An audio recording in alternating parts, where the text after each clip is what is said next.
on the fences of Greenham Common.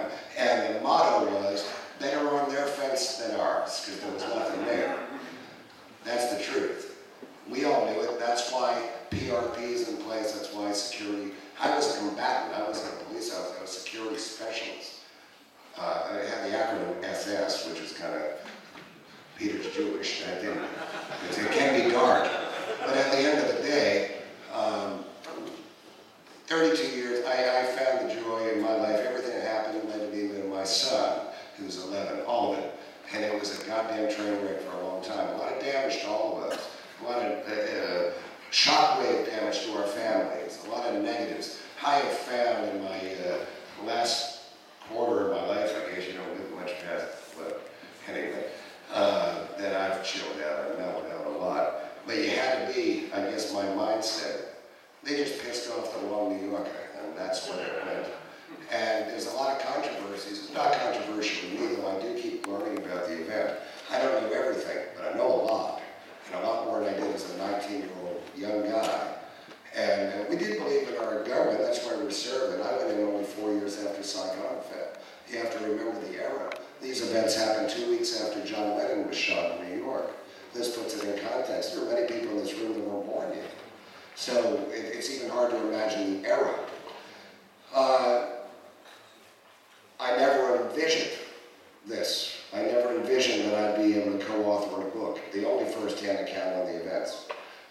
To this day, that is still in print 15 years after the fact and updated in 2005, and we're very proud of it because the book stands, though much has come out since then, and that's what this book was designed to do, be a catalyst.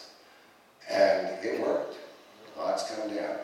So this is yours. You own this. This happened here.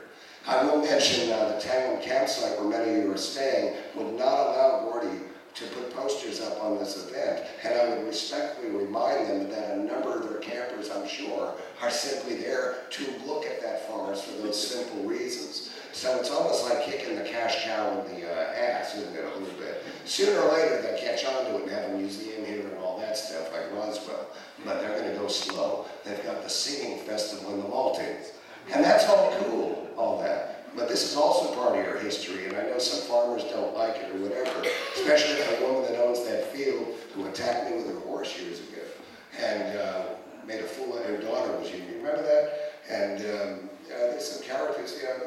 My view used to be, if you don't see it as I saw it and as I lived it and bled it, I will drag you through it. Nowadays, I say, it's your business. I'm good. I'm good. I'm still here. I shouldn't have been here. I have a pretty wild lifestyle outside of this. That's another book, or I used to. I'm just happy to be alive, be a dad. It's a pleasure, really. It's the joys of knowing the people. Now, there's some strange fellow that's speaking here today. I can't even, there we go. Oh, dear.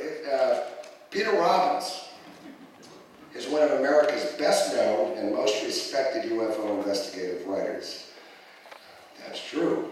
He hasn't been involved in the field more than 30 years. He's shaving off a few on that one.